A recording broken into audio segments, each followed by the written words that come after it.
Hello, dear colleagues. It is really my pleasure and honor to introduce our next speaker, Reverend Dr. Josh Morris.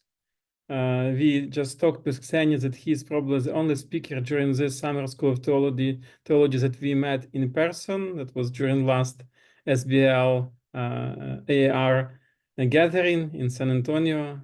We had a very lovely memories about that brief meeting. So Dr. Josh Morris is Assistant Professor of Practical Theology at Union Presbyterian Seminary. Josh is ordained minister with the United Church of Christ, and also he is a board-certified chaplain through the Association of Professional Chaplains. He also brings 15 years of experience as a chaplain in both military and healthcare context. And he is the author of a very interesting book. We just discussed it briefly before the session started. The title of the book is Moral Injury Among Returning Veterans, from Thank You for Your Service to a Liberative Solidarity. And also he is author of numerous peer-reviewed articles in such journals as Pastoral Psychology, Journal of Pastoral Theology, and Reflective Practice. And the title of his lecture is Moral Injury, Politics and Care. And when I'm talking from my Ukrainian context, and maybe many of you, when you would consider this lecture from your context with some ethnic, political, or social conflicts or military conflicts, you would share with me the same feeling. This title, this lecture is very relevant and is very important, and I really looking forward to hearing insights and sharing practical experience by Josh Morris. So Josh, the floor is yours. We are all ears to listen to your lecture. Thank you, friend. And good morning, good afternoon, good evening, everybody. It's so good to see all your faces and hear stories about what you've got up to this week. And I also recognize it's the last day. And so I'm not sure where everyone's energy is at. And so I will do my best to keep us all entertained. So I'm so humbled to be before you today, excited to bring, some of my research and the things I think about into a conversation. And that's the first thing I want to say, is that as I've been thinking of you all and I received the invitation and just thinking about what reality has been like, I have a lot to learn from you as well. And so I do look forward to our conversation time, that as we try to translate a lot of my experiences, like I look forward to hearing from you, and I look forward to hearing how these past 2 years, how this even past decade has been for you all. And so this is a conversation, and so I do look forward to learning from you all. But I'm calling this Moral Injury, Politics, and Care. So thinking about the ways in which geopolitical decisions, war, all those things, like when they hit us on the individual level, like we can talk about these things at the big strategic level, but then what happens for just everyday people who are pulled into these things, and what might care look like? And so this is kind of what I'm thinking we'll do for this first 45 minutes or so. We'll start with a brief history definition of what moral injury is. What is this term? Where does it emerge from? And how I do think it helps us think about the current predicament. I think it offers another lens, another way to talk about trauma in a way that feels like it can name your spiritual beliefs. It can name the ways in which you as an individual feel like you've been betrayed.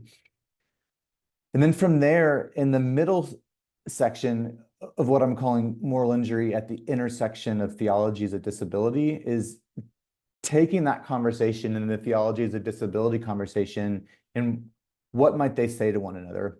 Like, how are they informing one another? I think there's some congruence there, that these things do have something to say to one another. And then I'm kind of using those as like our scaffolding, like our support system, to move into our final little chunk of time to talk about what might healing look like? Maybe you're not even in a place where you want to talk about healing. Maybe you're not even in a place where recovery even seems like a reality, and that's okay. That's why I'm calling it a pathway. These things are slow and they take time. And so just introduce some simple care practices, maybe reimagine the idea of resilience in a way that hopefully can be healing for wherever you're at. But here's where I want to start, is this quote. A second to read it. What I've always most appreciated about moral injury for myself as a caregiver, as a chaplain, is when I was deployed to Afghanistan and I was coming back and like trying to figure out how to talk about my experience, how to figure out how to become a normal person again. It was talking about these things in community.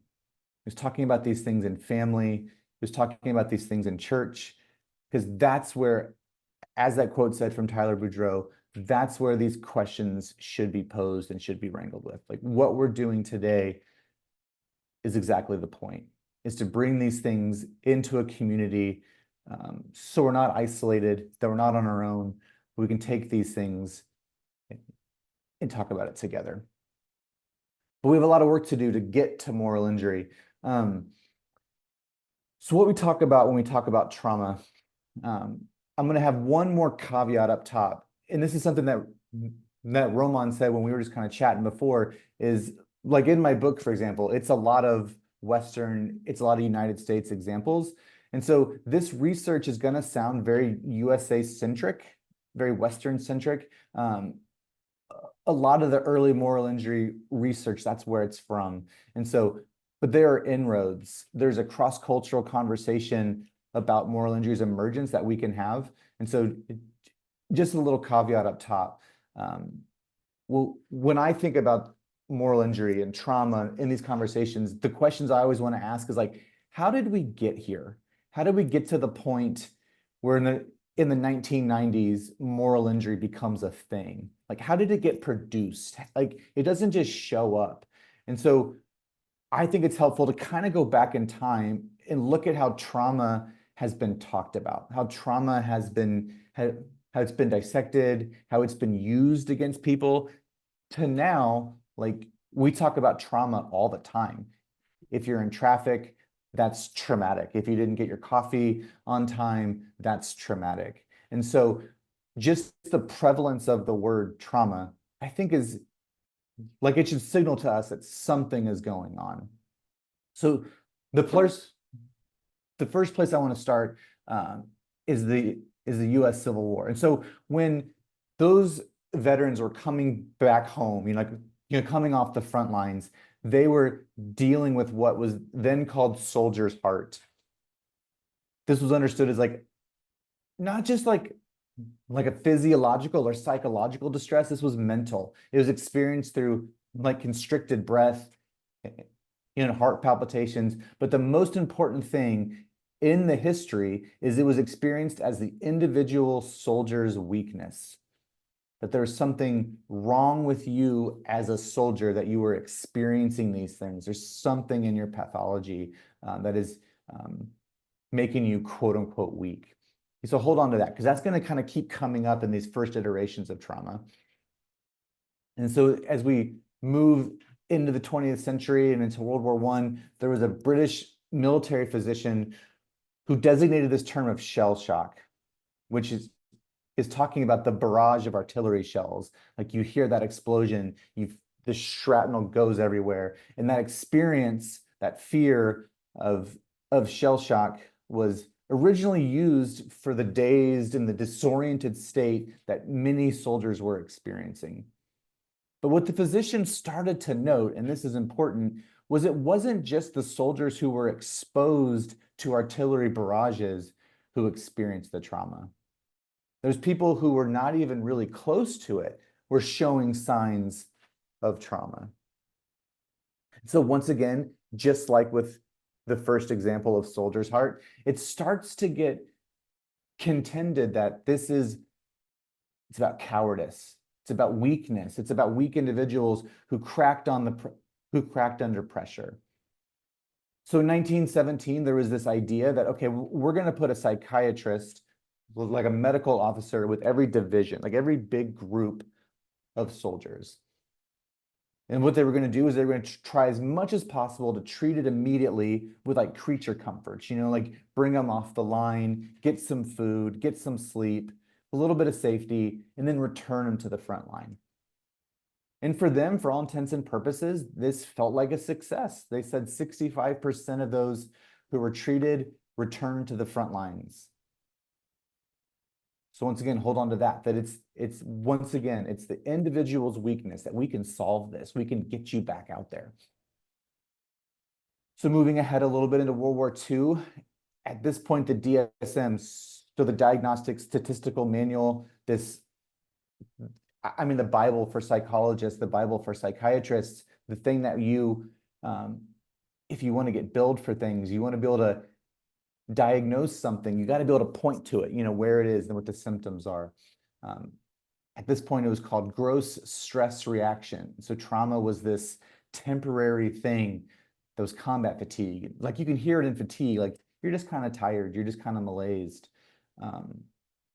But what the medical world wanted to do in World War II is they said, we can beat this on the front end. Like we can take the soldiers who are quote unquote weak and we can get them at the draft board, like when they're trying to enter military service, we can kind of cut it off and get them out.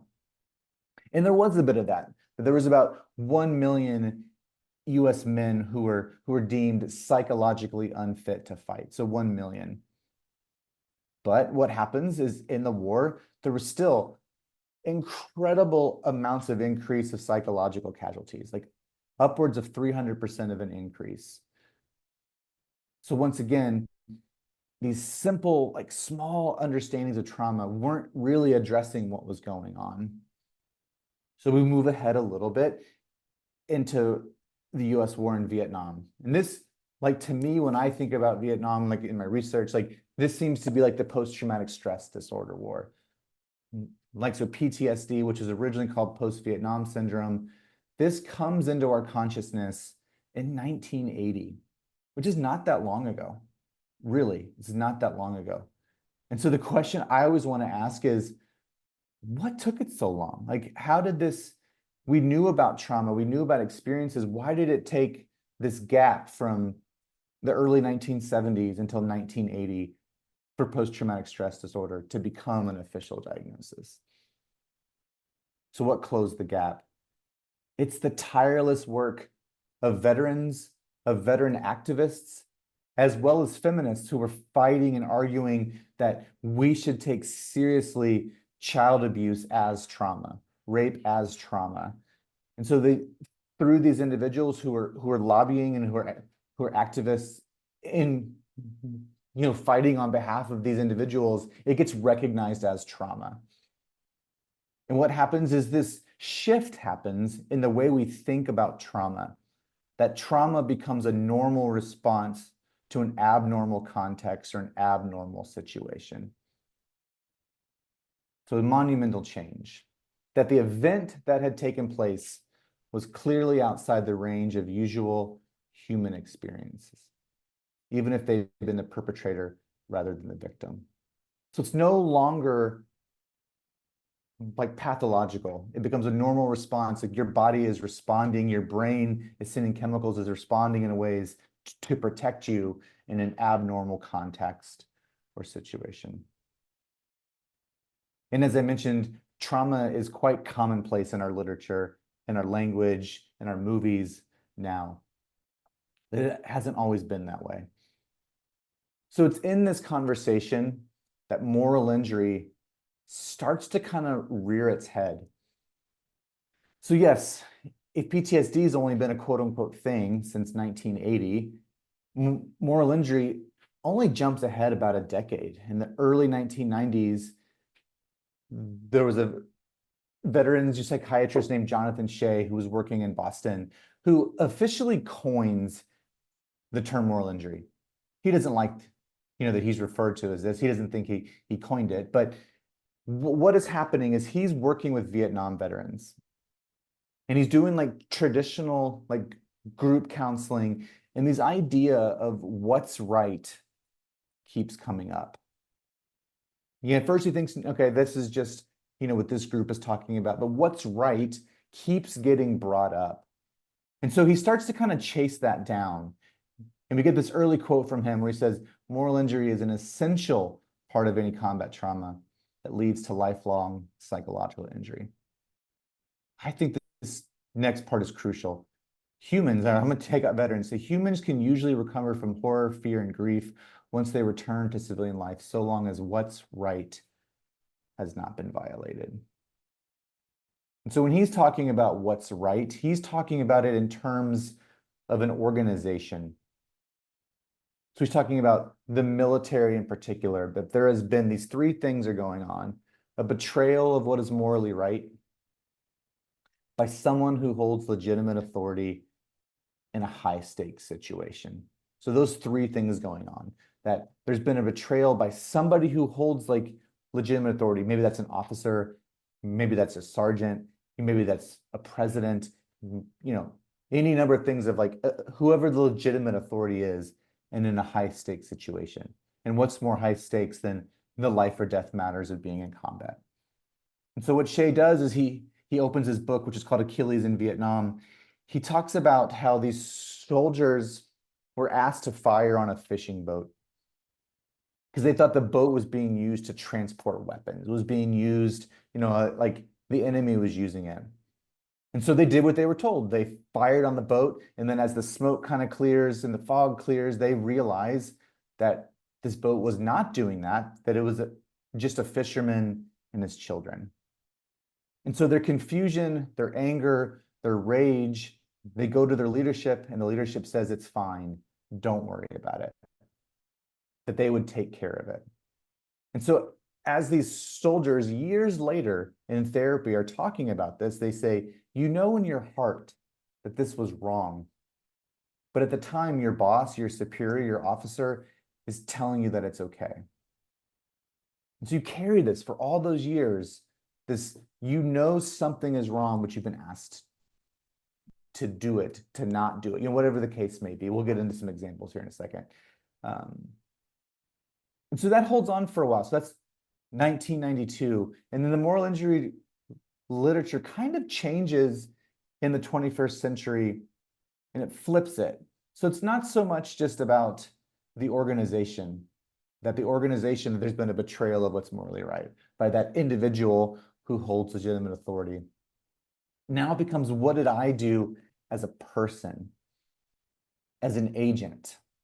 Like, am I the one that pulled the trigger and fired the weapon? Am I the one who didn't do that and my buddies were killed? So it becomes the perpetrating, failing to prevent or bearing witness to acts that transgress deeply held moral beliefs and expectations. So those are the definitions that hold for a really long time. These two kind of views of looking at moral injury, that there's this others induced, that it comes from an organization, it comes from a leadership. And then there's this individual induced, that I, as an agent, I did these things or I didn't do these things. But not everybody agrees about this. So people say, moral injury is still so new. We should just keep thinking of it as post-traumatic stress, just like under the umbrella of that. Because what do we mean by moral? What do we mean by injury? What does that even, who says? Like, whose morality? Who's injured? And then when you start talking about like a morally injurious event or a morally injurious situation, like, what does that even imply? And I'm sure you all have different ideas of what you think morality means, or where you go to for your morality. Maybe you go to scripture, your religious traditions, creeds, your family values, your cultural values, all those things. But what if it's not my values, right? So then what the research wanted to do was say, okay, what are some other helpful ways to think about this? What if we take out injury? So they thought of, okay, how about moral affront, moral distress, which is really popular in the nursing literature for healthcare nurses, moral conflict. And we're going to pinpoint on that last one of inner conflict. So inner conflict gets used by the United States Navy and the United States Marine Corps. They, in the very early doctrine of moral injury, they said, our Marines, our sailors don't experience moral injury. They're not injured. They have inner conflict. Then the definition that's offered is a moral injury definition. So you can see what happens, like just the use of that term, some people don't like it, or they'll say, I'm fine with the injury part, but I don't want to use the word moral. So then they take that out and it becomes emotional injury, personal values injury, life values injury, or spiritual injury. Perhaps you can start to see the problem. If this thing can be so nebulous, it's kind of hard to talk about. But as a caregiver, as a chaplain, as a theological educator, I think it's important that we join with Shay and the people who've been talking about moral injury to note the existence of this phenomena. Because it is different than post-traumatic stress. It presents differently. Like it's not so much a neurological response of fight or flight that you might get in post-traumatic stress. And the post-traumatic stress is not necessarily involved with shame or guilt, which are these primary symptomology of moral injury, is how we experience and how we live with shame and guilt of decisions made or not made. But friends, this is the thing, like, as we have seen, and as you have experienced, our colleagues, our friends, our family members are experiencing something distinct. That the trauma that's taking place, the trauma that's been inflicted upon you and your country, like, need language to talk about it in a way that helps us process it. And since this is the summer school of theology, let's talk about theology. And so just as Jonathan Shea on that previous slide is completely indispensable, like you can't talk about moral injury without talking about Jonathan Shea, it's the same thing for Rita Nakashima-Brock and Gabrielle Latini. So these feminist theologians who are thinking about what can the church do? How can the church talk about what's going on? They first started meeting in 2008 to say, what can the church do? Like, what are the ethics of this war, these wars in Iraq and Afghanistan? How can we think about this differently? And so through that Truth Commission on Conscience and War, there was two things that they did.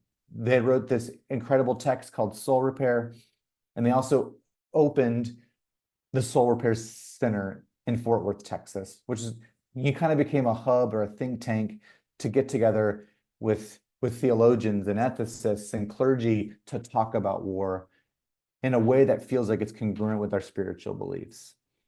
And so what they have done is they've highlighted moral injury through narrative, like through their own family story, through interviewing veterans and chaplains in a way to say, there's something spiritual going on here as well. What happens if we feel like God is the one that betrayed us? What happens if we feel like the injustices that are done to us, it feels as if it's righteous or unrighteous? We're going to skip ahead in the timeline for a second and go to 2019 with Zachary Moon. This is what I think is really key about what Zachary is up to, is he's saying, like, you can go to the front line and be deployed and be told what you're doing there is right. It's correct. And then you come home, you come back to your city, whatever home looks like when you come back, and you know that the thing you did was not right. So there's been this dissonance in what he calls moral orienting systems. And so, like, how do you deal with the conflict between those two? Knowing you did things that you would never do, but you were asked to do these things, or you're forced to because you're in this situation. And then we're going to end this slide with the late Larry Graham. The reason I use him as like a pivot point in our conversation is because I think the moral injury conversation can be very us versus them. It's like, well, I'm not in the military. I'm not in healthcare. I don't need to worry about this. This doesn't affect me. And we make this dichotomy between those who are going through trauma, and then that's them, that's not me. But what Larry is helping us see is that we all struggle with moral injury when it's broadly understood as a failure to live in accordance with our deepest moral aspirations. So thematically, then, this moves us into this next little portion of the lecture. Friends, like, as you see this slide, maybe you see yourself in one of those boxes. Maybe you see yourself in all four of those boxes. So as we start to think about moral injury at the intersections of theologies of disability, like, where does betrayal continue to show up? Like, betrayal language is so key in moral injury. When those things have been done at huge, like way over our heads, like geopolitical decisions, but it impacts us in our day-to-day right now, living in 2024. So there is a betrayal that's present in each of these moments. I like this is one of my favorite quotes from Rosemary Garland Thompson. So disability is a transformation of the flesh as flesh encounters the world. So just to think about that for a second, I think what Garland Thompson is getting at is that our ability, quote unquote, in Christ, like, there's this transformation that occurs when our flesh encounters not only the world, but the word as well, like in Jesus. And the example used often is in Mark 8, verses 22, 26, when the man born blind has this either a transformation or the transformation of the flesh in his eyes, where he's encountering a loss, a change, a limitation. And it's complicating his world, and it's affecting his ability to see and to be seen and just to participate in daily activities. And as you all know the story, like, he's transformed in his encounter with Jesus. So what we see in that is this changed, new, transformed ability to help him see anew. And so what is incredible for me about this passage in the gospel is this shift that Jesus brings. I think we want to call that shift a healing, but as you all know, in living in the world, as you live in the world, healing is not always that simple, and healing is not always that quick, that these things are a process. And so what I didn't want to do with my time today was have this kind of false dichotomy of who is disabled and who is not. Because I think what that quote does for me is it places us all on a spectrum of disability, a spectrum like in this intersection with theologies of disability. So we each have abilities and bodies, and they change over time, and they're impacted. And yet, as my pastoral theology colleague, Dr. Peter Caputo, would remind me, we have to resist the urge to operationalize disability within theology. So we start here as a transition point. And for me, I know there's lots of Aberdeen colleagues in the summer school this year. I think of their colleague, John Swinton, who says that disability theology is the attempt by disabled and non-disabled Christians to understand and interpret the gospel of Jesus Christ, God and humanity, against the backdrop, historical and contemporary experiences of people with disabilities. It has come to refer to a variety of perspectives and methods designed to give voice to the rich and diverse theological meanings of human experience of disability. So when I've been thinking this past month plus about this presentation, it's the last part of that quote that I just keep coming back to, that our job is to give voice to the rich and diverse theological meanings of the human experience of disability. Those disabilities that are brought about by this war, that's the angle that I want to talk about. But this is the stuff that's been keeping me up at night, like thinking about this stuff.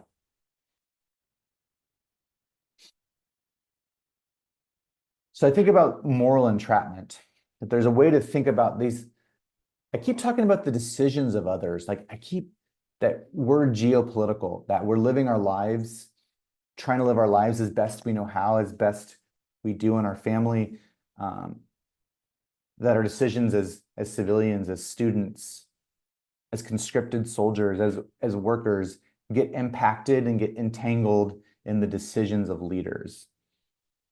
Does that lead me, that leads me to think about like moral disability.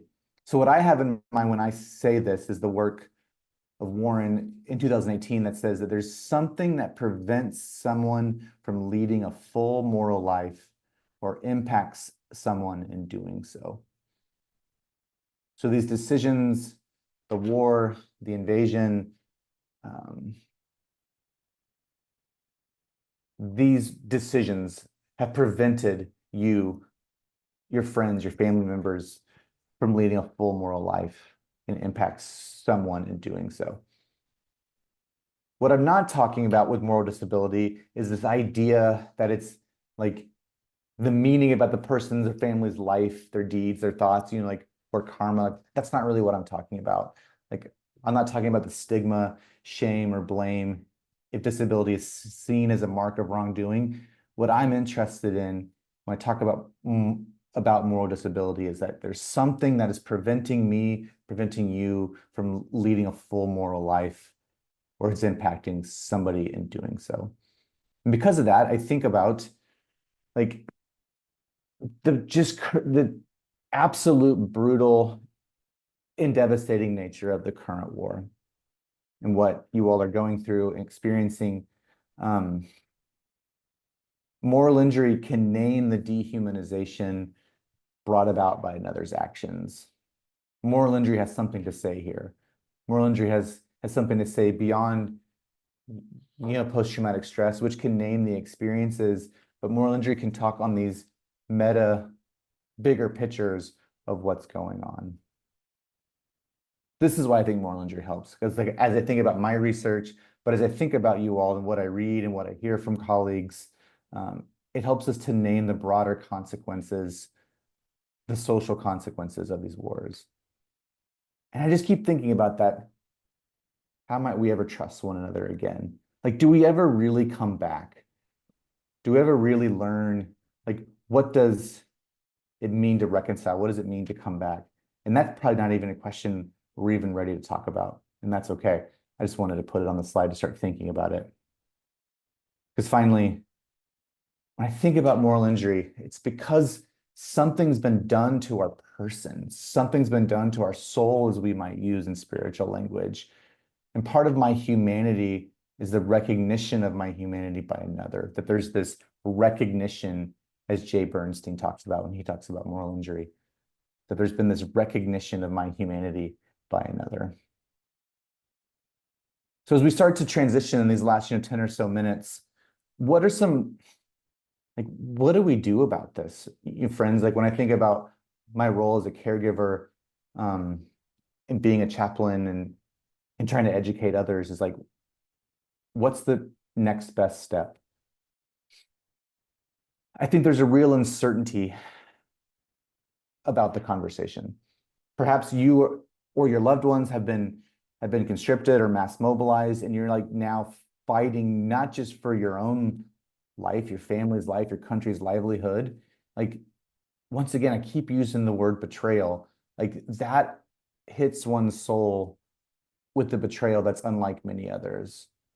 So those individuals who are rapidly being deployed to fight on the front lines with little to no training, it makes them increasingly susceptible to more trauma, to more traumatic events, like seeing the casualty of their brothers and sisters being killed, of seeing civilians being killed, the bombing of children's hospitals, the bombing of schools, and then this higher risk and increased risk factors for mental health symptoms.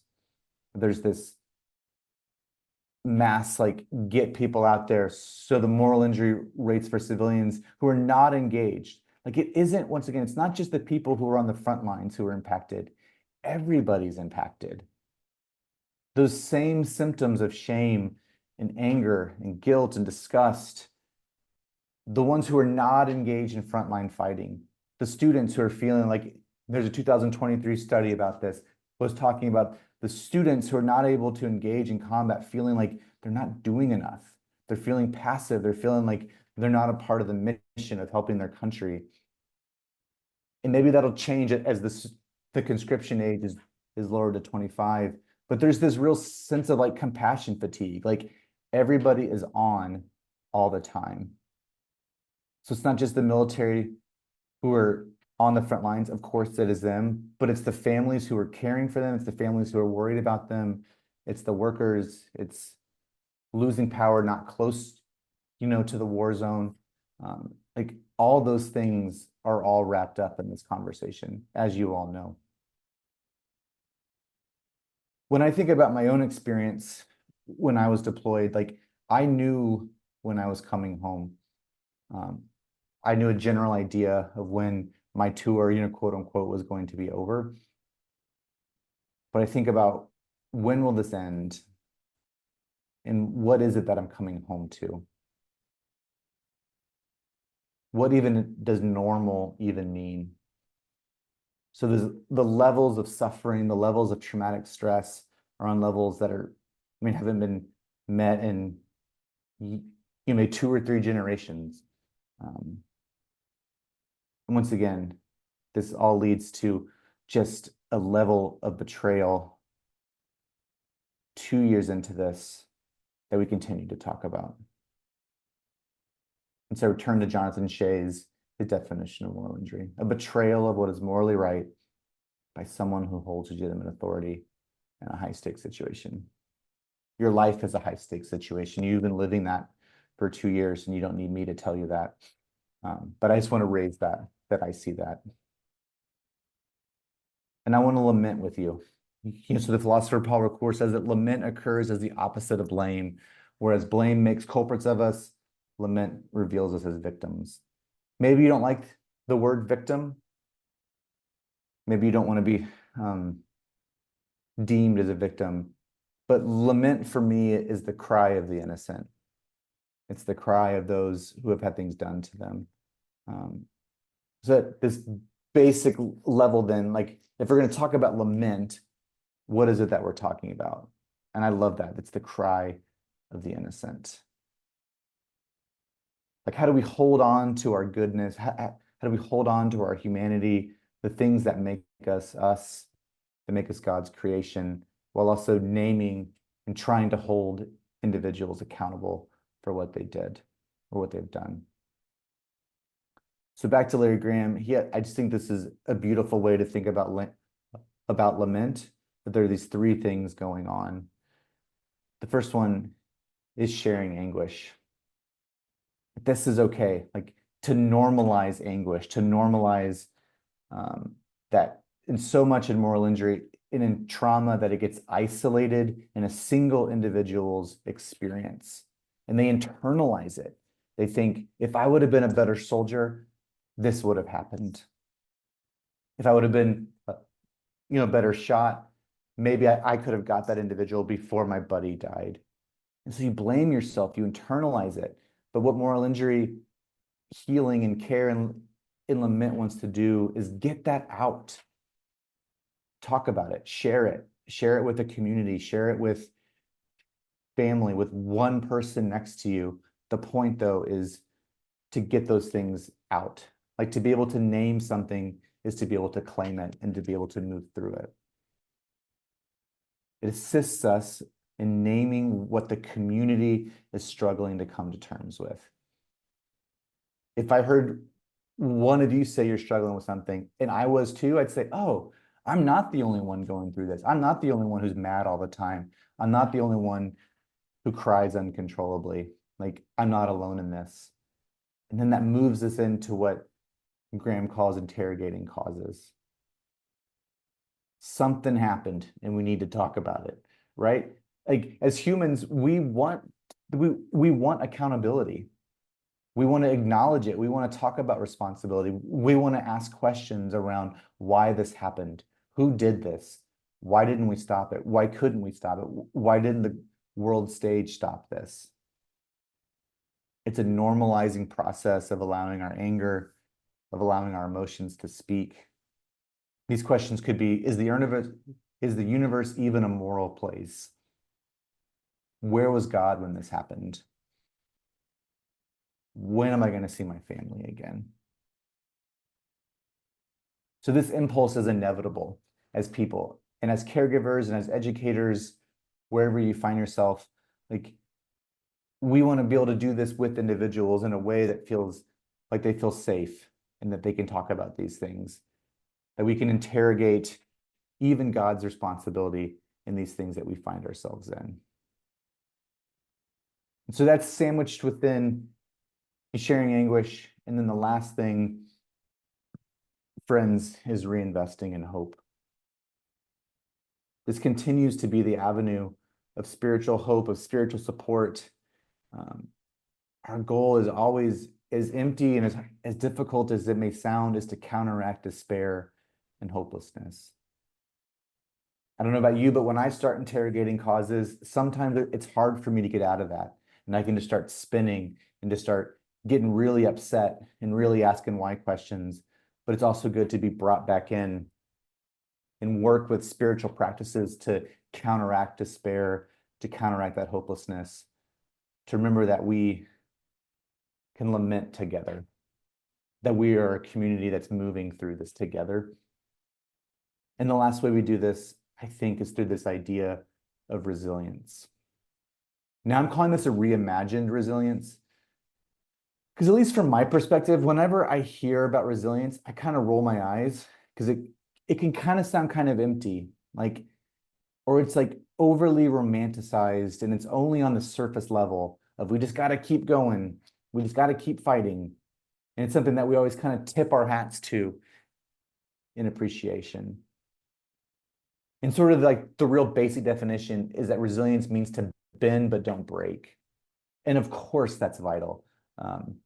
Union Bessel van der Kerk's groundbreaking text, The Body Keeps the Score, would remind me that bending and not breaking is vital for our existence as people, that these things get housed in our bodies and we need to process them. So this, resilience is this, like, it's a measure of, like, or the persistence of an individual to absorb change, to absorb disturbances, and still kind of maintain the same relationships, like a little bit of equilibrium. But friends, when I think about you all, and I think about when I read things, I think about that there's this German idea of Wiederkunft of, like, just the courage to be, that there you have this strength and you have this capacity to resist. That resilience is related to resistance, but it's also something bigger. It's also something more profound, is that we're trying to formulate the capacities that make resistance possible and help one another to sustain it. Like, resilience is incredibly deep. It is deep in our bones, it's deep in our soul. Like, how do we as humans, as humanity, cope and continue to move forward in circumstances and world events that are unpleasant, catastrophic, brutal, overwhelming? That there's this, like, liminality almost, that there's this, how do we hold the things we knew in the past, the things we know, and then what's the unknown? Like, we're in this space where all these things are kind of going on simultaneously, and we have the courage, friends, just to be in the midst of that. I really do mean that. There's this courageous response to violence and betrayal, that a resilience is our capacity to live under and to respond into violence in the ways that you are. So in the face of 2 years of, like, sustained combat, like, how do we reinvest in hope and stay grounded? So just as I think the word resilience can be a little romanticized, I think the word vulnerability can too. So let's put them both on the same slide then. That I think there's something that when we're vulnerable, when we're open about what it is we're going through, as we move through, what Judith Herman would say, this move from victim to survivor to thriver. But this vulnerability that I'm interested in is being prepared to deal with the wounds as they come to us. The wounds of trauma as they occur. It's not an automatic antidote, of course, But I think it's a kind of preparedness to engage trauma so as not just to be the victim of it, but in order to become a survivor of it. And the last thing on this is remembering. So what does it look like to come back together, to continue to come back together, to re-meet as community, to be with your family, to be with your friends, to be with the people to your right and your left, whatever that looks like. Because our task is, as also John Swinton said, our task is to take what was broken, what was dismembered, and to make it whole again. Like to take which that has been fragmented by the experience of evil and weld them together into wholeness with one another and with God. And friends, one of the ways I think we reinvest in hope and we build our resilience and we acknowledge the courage is to ritualize things. That's what we do as people. Like that's how we remember things. That's how we remember one another. That's how we remember situations, is we ritualize it. When a friend dies, when good things happen, that we mark those things in time. When things feel so overwhelming, when things feel so catastrophic, ritual helps us draw another line in the sand. Helps us look back to say, we're going to remember this. This is also a part of the story. So this is why I think moral injury and these pathways to healing gives us a way to think about war, gives us a way to think about theologies of disability in a way that can name the multiple complexities that are going on. And so with that, I can hand it back over for a conversation. I really appreciate your attention. But as I mentioned at the front, I'm really excited to learn from you all. I'm humbled to be here. So I look forward to our conversation. So I'm going to stop sharing, Roman. Yes, thank you, Josh. Thank you very much. It's very enriching and challenging, and especially because of how relevant the issues you raised are to the military context where the active war is lasting. Like just yesterday, I have spoken with one of my colleagues, actually contributors to one of the books that I'm working on. And he mentioned other persons that I know so well, a young, bright Christian leader with journalist education who is now in a process of conscription. He decided to go to army himself, to join the army. And then I said, I think that from my perspective, he could be more beneficial on this side of the front line. I mean, like on a civilian life, because of ministry he's doing and who he is. But then I received response, but Roman, how men experience war. So for many Ukrainians, it's also moral injury that men, for different reasons, fear or family situation or health issues or responsibility for other areas of life like ministry or church or work, restrain them from joining the army. And sometimes just fear, and there is this constant internal injury. And for some, it's so big, the pressure and the stress is so big that they would rather go to army and have this clarity in life. Another author who is also contributing to this book of stories about the war, how evangelical Christians are experiencing war, he actually finishes his story with the words, "Now everything is on its place in my life. Now I am in the place where I'm supposed to be. I understand who I am, what I am doing, why I am living, where God wants me to be now as active military." But still, many have this internal conflict and it's a source of moral trauma as well. Like we have with us a good friend of mine, Yuliy Morozov, who is a Christian volunteer working in Kryvyi Rih, 100 kilometers from frontline. And I really would like you to connect later after the school, because they are doing a great work working with veterans now, and they are building actually now a center for kind of rehabilitation of veterans who return from the war. Maybe Yuliy would like to comment a bit or share. You are more than welcome, Yuliy. Unfortunately, I was busy, so I could not hear the beginning of lecture. Yeah, and just join the discussion. Yes, we work on a big project in Kryvyi Rih,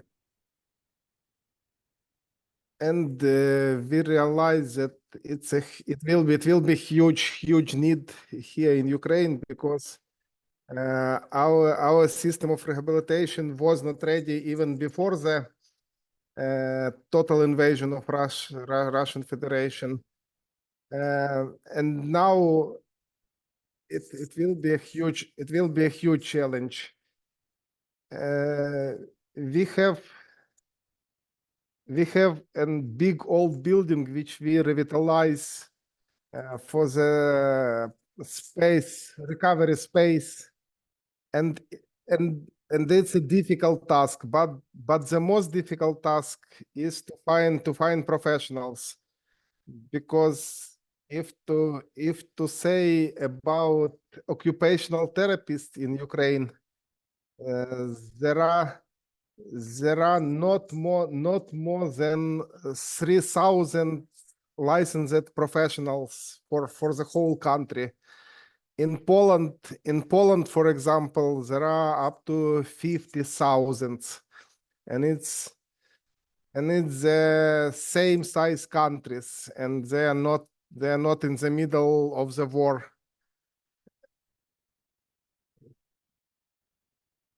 Yeah, so I'm so glad that Christians in Ukraine talking about these issues, and we believe that we could join our efforts somehow. So thank you, Roman, for introducing me.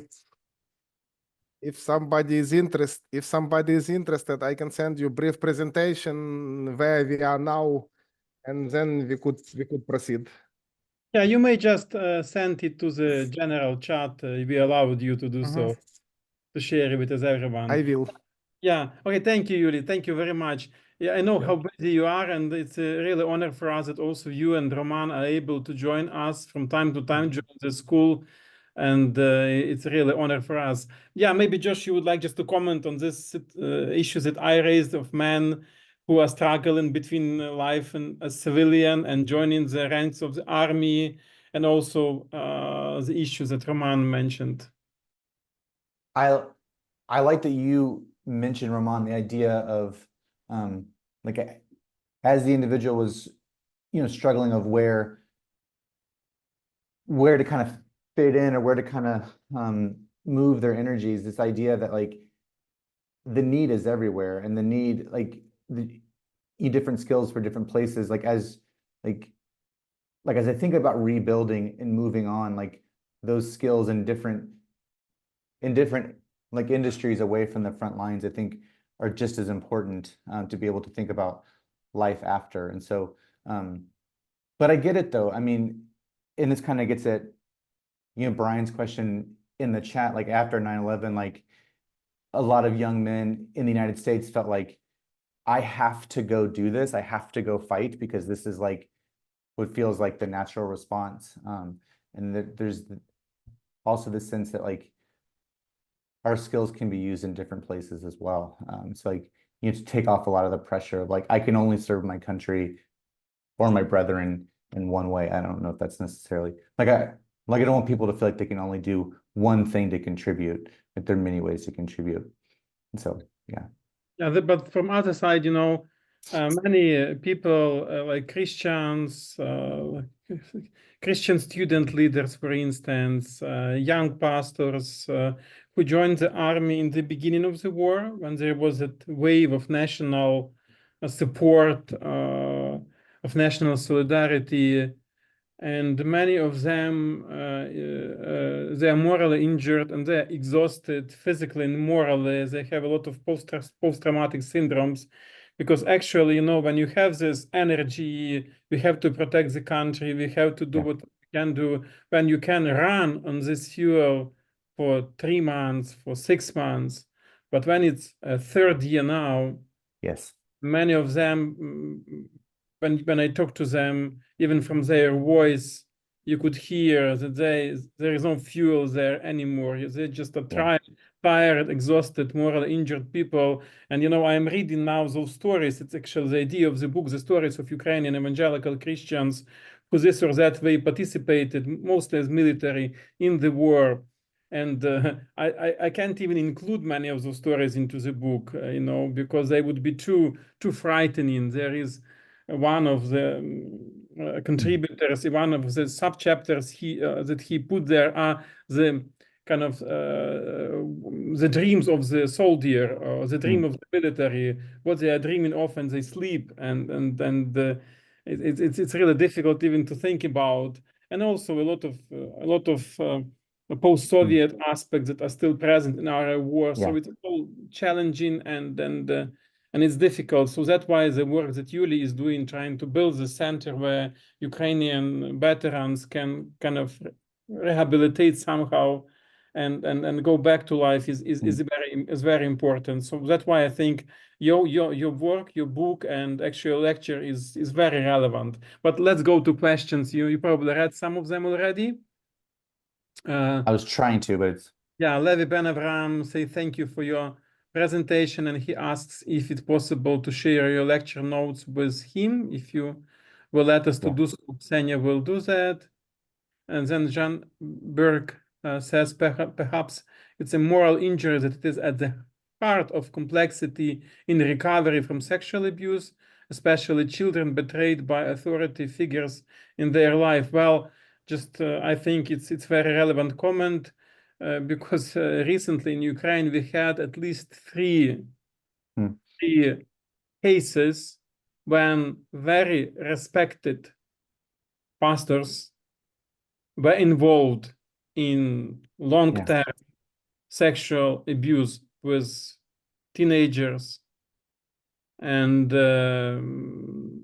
two of them are now under criminal investigation, maybe the third one as well. And really, some people who started to speak when the first issue was kind of exposed, some other people started to speak about other situation, and they started to speak about things that happened 20 years ago. And it's still there for them, but they were just afraid that when one thing was exposed, they started to talk about that. So I really agree with that comment, but maybe you would like to kind of give more comments on this. Yeah, and I really like Amy's response that it's not, the act is horrific, of course, but the ways that systems move around and are basically complicit in it as well. And as Amy said, the archetype that is distorted, I mean, that's beautifully put and absolutely spot on, that it's not just, but it's then feeling as though the institution, and for the church, we often view that, you know, God is the head of the institution. And so what does it feel like in using moral injury language to say, that, God is the moral conundrum, that being in this church, in this congregation, that these things happen to me. What does that mean about me, my dignity? What does that mean about the church as an institution, as a bureaucracy? So, yeah, but Amy's right. I mean, the moral injury literature is talking about this and is naming the lasting, traumatic implications of living through either clergy sexual abuse or any kind of abuse within the church. So, yeah, it's a great question. Thank you. Just we'll go back to questions. Just maybe one more comment from my side. In one of my presentations, I was actually writing about that and speaking about that during the war.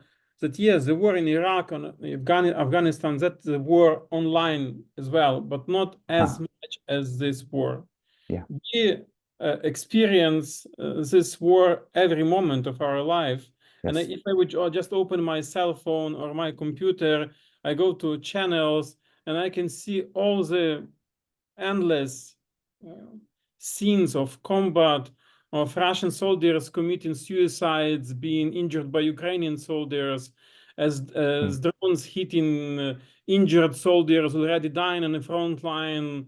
And it's just endless stream. The same on about civilian losses. When there is some building hit or medical center, hospital, whatever happening, actually even when we have a missile attack, there were I don't know how many hundreds of them during the war.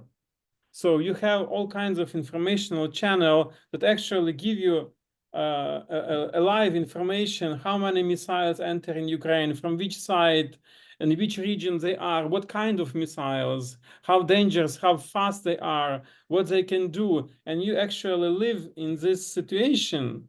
You just waiting if it will hit the place where you are. Even during today's lecture, Odessa was under ballistic missile shelling, and Alexander was moderating his session while listening to explosions in his beautiful city. Yeah. And yes, we have also this internal issues that soldiers who are on the front line, they wouldn't consider this as something specifically dangerous because they have it every day. But for the people who are living on this kind of more civilian aspect of our country, it's a source of endless moral injury and moral trauma. Yeah, you're right. For raising this issue. It's very important, and I really appreciate you to touch in this moment. Yeah. Thank you. I've been thinking about that actually. Like I was listening, I listened to like even my podcast, like the New York Times had a podcast about like new weapons that Ukrainians were using, like testing out like AI weapons. And it's like thinking about how the war is being has been televised, how it's being streamed, how it's being like you're constantly aware if you open your phone, if you open your window, that it is different than even my experience. Like I went someplace and came back, and you had access to things, but it wasn't on it wasn't on Twitter, or it wasn't on CNN or Al Jazeera. And so what are practices that you have found or your friends have found to like be able to disconnect? Because I think about like Dorothy's question in the chat is like what are practices we can do with compassion fatigue when we're just constantly, literally and figuratively bombarded with this stuff? Like how do we, like what does it mean to turn off for a little bit? Like what does it mean to turn your eyes away? Like how do we normalize, dare I say, self-care in the midst of what you all are going through? It almost sounds anathema to talk about, but I mean, to be able to take care of oneself and one's loved ones and like congregations, to be able to have a space where we can like reset and not always be like downloading information, but a way to like reinvest in hope in different ways is, I've been very aware of that also with this war, Roman, that like it's everywhere. And we've been able to see so much more than we've been able to see, like, through cell phone videos or through, drone footage. So thank you, Josh. Can I ask you a question? Yeah, let's just go to other questions to have in chat to pay attention to our other participants. So Megan Robert says, I did my dissertation work on Isaiah 40:55, and I have been contemplating for years now the significance of Isaiah 53 for the complex experience you are describing. While I have a long way to go in my contemplations, I keep coming back to see the mystery of the God who suffers with us as the only possible response to the deepest human suffering and trauma. Amen. I mean, that's what I come back to, is that there's a suffering God who is there with us, sheds a tear alongside of us. I'm going to go look at your dissertation now. That's really good. Thank you. Martina, if you are with us, it's a kind of longer questions. Can you speak it yourself if you are with us still? Martina Grgic. Hi, thanks Hi. for your presentation. I have very bad connection here, so if you can read my question, Okay. please, in the chat, that will be wonderful. I just want to thank you again for your presentation. And I also want to say my father was a war veteran in Croatia. And it's not just post-traumatic stress that he is dealing with, but it's always the family that carries the psychological and moral wounds. And you can see the children who has been grown up in the families where someone has been a veteran and children who didn't have this experience. Because it's another type of resilience we develop. But probably this will be the consequence in Ukraine and everywhere. It's not just the individual who carry the moral injury or whatever post-traumatic stress, but it's more the family, because the church and state doesn't do much on that. Yeah. You know, you are in the family and you are there who you are actually. Yeah. We never knew how our father will come home. We were always afraid if he will be good or no, will we need to run or no. So this is something you need to deal with. But please answer my question. Bye. Yes, and I will read the question. Yeah. Thank you for such interesting presentation. I have missed the beginning of your presentation a bit. So I would like to ask, how do you exactly define a moral injury?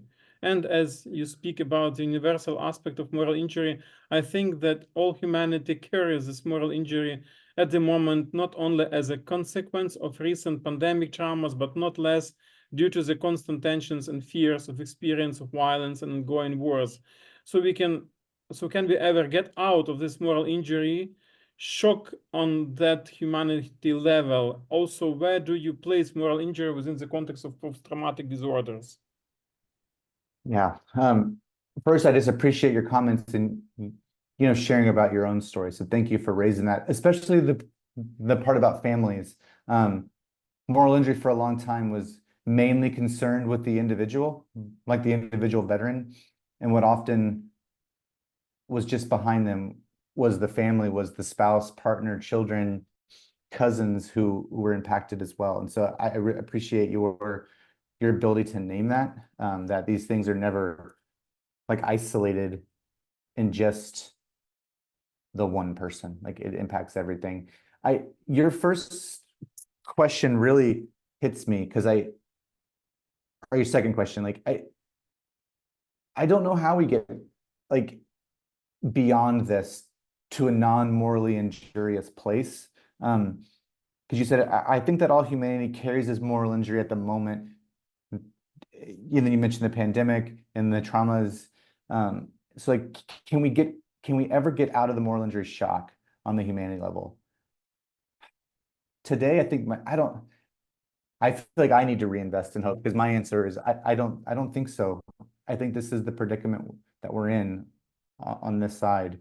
Like I think with community and with friends, with family, we try to move through it. But I think, and maybe that's why like the concept of moral injury is so attractive to me, is that it's able to name the ways that these betrayals happen to us, that when we either betray something that's so basic to how we define right and wrong, like to answer your first question, or when those things are infringed upon by others, like I don't see how that is ever going to change. But so where do I place it within the context of post-traumatic stress disorders?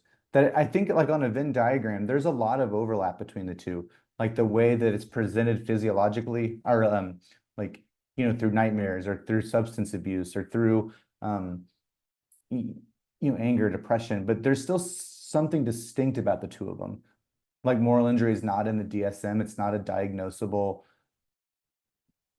like criteria that you can bill insurance for. It still is distinct, but I think what it touches on, what makes it within the context of post-traumatic stress is it's talking about traumatic experiences, traumatic encounters, that the way I interpret something, this trauma thing that happened to all of us, but like we're not all you're going to have moral injury from it, but maybe the way that I process this traumatic event feels morally injurious. And so it's in the same like category, maybe is a good word for it. But I want them to be separate because I think it helps people who kind of fall through the cracks of treatment to still feel like they're well, I don't really have post-traumatic stress. Like, I don't have these criteria. Like, I haven't been suffering in these ways, but I do feel like this. And I feel like moral injury like helps us name that. And I think for anyone who's going through something, if things get normalized for you, like what you're going through is this, and it doesn't mean there's anything wrong with you, I think that's incredibly healing for people. And that also gets to your question, Dorothy, like what are little ways we can do to kind of like counteract compassion fatigue? It's a thing about like ways to empathize with people and ways to normalize with people that the things they're going through, the decisions that like Roman's friend is having to make, like shouldn't have to be making these decisions at this point in his life. Like the moral injury names why these betrayals exist and why it's so frustrating and why it's so infuriating. And so I think I'm rambling now, so I'll pause, Roman, for you. Yeah, Alex made a comment and then he gave examples. I will not read examples, but just a comment. Maybe you would like to answer this. Moral injury, the scars surgeons can't intervene. And then he gives examples of very traumatic and other situations that he experienced or people that he knows. You might take a look at this and comment if you. Yeah, first I like that he said like that there are these unseen wounds. There's always more going on. I do appreciate you naming that, Alex.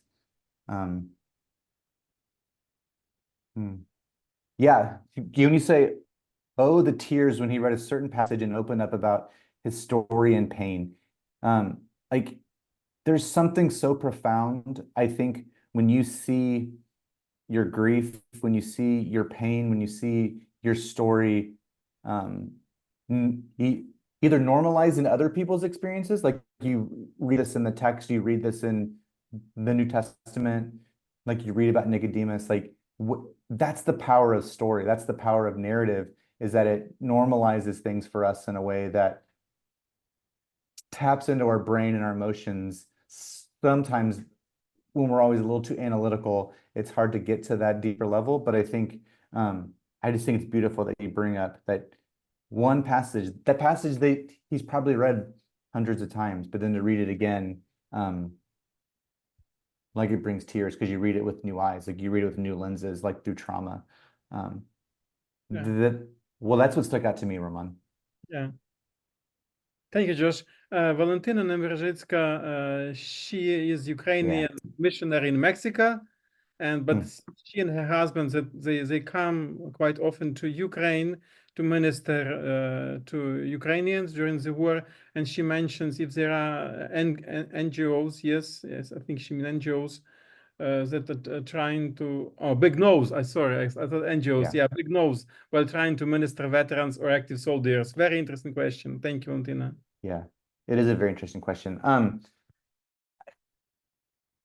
I think the first thing I think of is not rushing people. Like, I do want people to talk about their experience. I do think it's therapeutic and I do think it's important, but I think we have to earn the trust to hear those stories. So I think if we rush to ask people what a mission was like, if they've killed anybody, like all those questions that you're like, I don't think I want to ask that. Like, I would encourage you not to ask that. They may bring those things up, and that means you're a trusted person that they want to tell these stories to.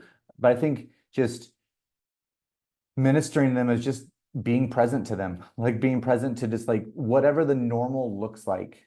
Like it may not even feel spiritual. Like maybe you're like, I'm not doing anything spiritual. I'm not praying. I'm not doing the Eucharist. I'm not doing anything. Like, how do I minister to these individuals? I think presence, I know it sounds like such an empty answer, but presence really is everything. Like, because once they see you and they start to see that you're there and you're at risk too, like then they start to open up and tell stories. And I think the next part is don't flinch. Like when you hear a story that is violent and you hear a story that feels just horrific, I think sometimes as veterans we tell stories to see if you're gonna like flinch and kind of back away. But if we can like hear those stories and remain grounded, I think that earns us a lot as caregivers and ministering to people. And so another big no with that, like it's really easy to try to take away and like offer forgiveness too quickly. Like we'll say, you were just doing what you're told, this is not your fault, you're fine, you shouldn't be. Like, I think it's okay to feel some of those things, and it's okay that forgiveness is a process too. That forgiveness is a journey. Maybe we'll never talk about that, and that's okay. But just not to rush people to like forgive themselves. That's all a process. It's okay to forgive. It's a process. And maybe one more comment also from my experience, quite when the war started, I was maintaining communication with many of my students, friends, colleagues, acquaintances who became soldiers. But then when it lasted longer and longer, and I knew the difficult situations that they were going, and still are going through, I kind of felt quite often that I shouldn't ask, because I still live kind of in this more, you can call it peaceful, but I'm not a military. And I would kind of refrain from communications, just because there are some of my friends, my classmates from university, that would stop answering, or just they would send me plus. I mean, I'm alive, I'm okay, and wouldn't want to maintain any. But still, many others said, well, we really appreciate that you still try to talk to us, because so many are shy to ask, or are afraid to ask, are afraid to receive some really bitter and angry answer. And then one of them, he's an officer still on the front line, and very difficult on the worst part of the front line, which is now. And he said, I have just few people, and from time to time to send 5-6 messages means much for me. So yes, we still we should remember about those no's.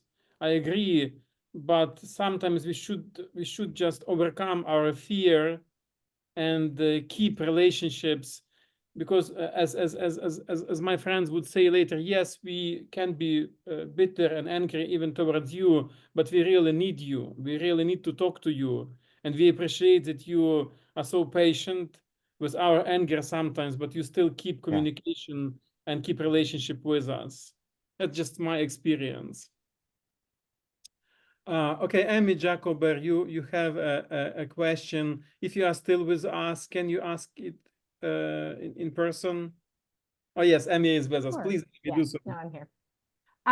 I was just curious about if you have done any work in post-traumatic growth, because that's a huge part of my world, and there are times I really love it and times when it frustrates me.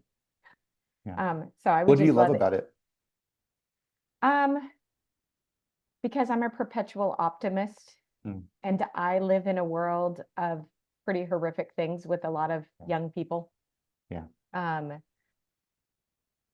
so I think it aligns well with my theological convictions. It doesn't always align with my reality. If that makes sense. That's well said. It does make sense. That's well said. I've done a little bit with it. One of my supervisors as an Army chaplain has done a lot of work with post-traumatic growth, and very similar to you, I guess, except you're probably more of an optimist than I am. But I feel like I need it. Like it's a good like remedy for my own. Like I can kind of like get caught up in the critical like interrogation of these conversations, and then I don't always focus on the potential in the real prevalence of growth that these things that most traumatic experiences, you know, as like Judith Herman would say, or like Karen McClintock would say, that like 80% like move through those things, and it's getting on post-traumatic growth. Like, so just like you said, like that, like people do heal and people do recover and move through these things. And what are the things that are making these individuals stronger and making them more resilient? And so I need to do more, if I'm honest. So you have convicted me, so I will do more. Yes, thank you, Dorothy. Thank you very much for your question about resilience. I share your so to say sentiment. Could you please ask this question for audience? Sure, I'll be glad to. Thank you, Josh, for your presentation. Always very engaging. And you know that one of my research areas is resilience and spirituality. And I think since you've already addressed some of my questions in your remarks, my question to you as a practical theologian is, so in seminary, how do we teach the future leaders in churches, in agencies? How do we teach this a respectful ministry of presence, in the sense that we don't use hope and resilience romanticized as almost a form of denial because we ourselves do not know how to cope? And at the same time, how do we create sacred spaces, whether it's in our congregations, whether it's through agencies, where we can collaborate with the appropriate experts in a way that is not just another program, but that allows for long-term engagement, whether that leads to healing or a form of finding a normal, as you said, we never know. But we are invited into that space. That in itself is a moral, if not Christian, obligation. Yeah, that's the question, Dorothy, right? Of like, how do we do this? Like, how do we prepare? How do we empower future generation, or our own generation, to do this better? So just a couple thoughts. You can jump back in because I want to hear what you think too. I think like for churches in particular, like to be trauma informed, like to be able to be to be spaces that are safe. Like I know like this is, as resilience gets romanticized, hope gets romanticized, you know, the word safe space gets romanticized a lot too. But like to be a space that like you want to recover from trauma in, like you want, like, because you know the preaching is going to be about real stories, like the Nicodemus example in the chat, right? Like that there are things, or Megan's example in Isaiah, like that we can go to scripture and see these realities that are currently going on mirrored back to us on the page, and that our preaching would hold ambiguity, would hold the mystery of those things, to be able to, that the people in the pews could say, okay, church, this feels relevant to me. It feels like I can bring my whole self here, including what's been traumatized and what's trying to grow. So like, I don't have to leave my experiences at the door to go to church. And so that those spaces would be, you know, safe enough to hear those stories as well. Those two things, like that's the first thing that jumps out to me. And I talk about this a lot, and maybe I should expand it more. Like, I think community works best and works really well when people have the freedom to tell their story, and have their story like mirrored back to them. Not just around trauma, but just around anything. Like we want to feel like we're a part of something. Like we want to remember, like to go back to that example from the slides. And so I just think so many of us carry so many stories internal that we don't think, oh, my pastor couldn't, you know, he or she like can't handle this. This is too heavy. I'm a burden. And then before you know it, like we've internalized everything, and we're not connected. And so to be able to like train pastors to be able to like look for these things and be trauma informed and understand the power of presence. Like Megan said something in the chat. I should probably stop trying to do both things. Sorry. But because it was so rich, like, yeah, like presence is everything. And so like, if we can get our students in pastoral care classes, in ethics classes, just to recognize like what we communicate with our bodies and what we communicate with our presence is huge. And like to encourage people, like thinking about your question, like to normalize things for people, to say, you know, what you went through is not your fault. What you went through is not our country's fault. You know, whatever the thing may be, like just the process of normalization, I think is quite profound and liberating for people. Yeah, well, this is your area of research. Yeah, what do you think? Yeah. Oh, sorry, Roman. Yeah, thank you for raising this issue of lament. I have a good friend, one of my best friends. It's a Filipino theologian, Enrico Villanueva. He is doing excellent research and work on theology and practice of lament, including liturgical. He's basically Old Testament scholar. He did an excellent commentary on Psalms and Book of Lamentations, and he's very well known. But his book, it's called "It's Okay to Be Not Okay." It's okay to be not okay. Enrico Villanueva, you would like to read his work. Basically, he's talking very profoundly on personal and communal lament and the place of lament in church spirituality and liturgical practice.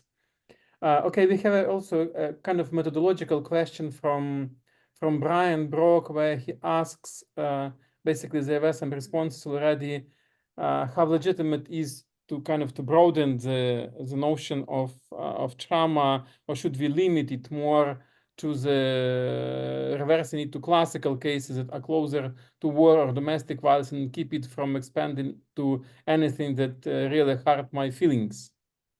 Yeah. It's a great question, Brian.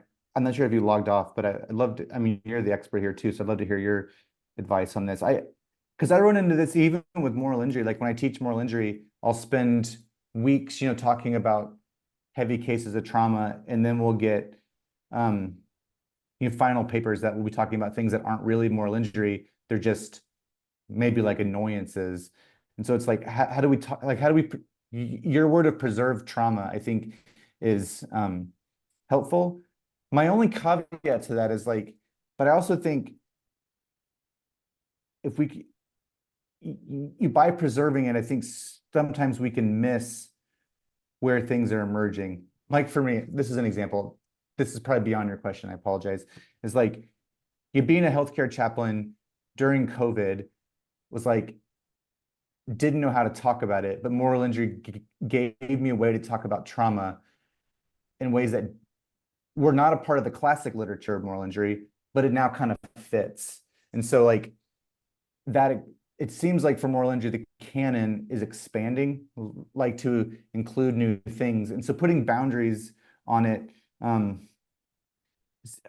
it's difficult to me, depends on the day you ask me. Because I do want to reserve it for classic cases because I know how harrowing the trauma is, but also know that these things exist in daily life and other spaces. I'm not sure if you're on still, but yeah, if you buy any of that or not. Yeah, thank you, Josh. So there is a question from Paul. Yeah, but you actually said that you will answer his kind of longer question by email. So I'll ask Stenya to share your email with Paul or with anyone else who will ask if you permit us to do so. And then you might continue this discussion via email. We would need to stop now. It's our third lecture. Quite, yeah. Amy says it was fantastic, and we all agree. I just would like to say thank you. Thank you for your willingness to share your insights, to engage in dialogue, and to bring also your experience, your knowledge, and also our experience into encounter during this presentation and special discussion after the presentation. Thank you for joining us today. Thank you for keeping Ukraine in your prayers and reminding about that every time it's possible. And Dorothy as well, I really appreciate you standing with us. It's important. We are sometimes like those soldiers on the front line. We can be bitter a little bit. We can be not very happy sometimes, and not the best persons to communicate to or to share life with because of what war made of us, but still, even if we sometimes are not admitting this, we need those windows to the world behind the war, and to see the church worldwide standing with us and supporting us. It's precious and it's very valuable for us.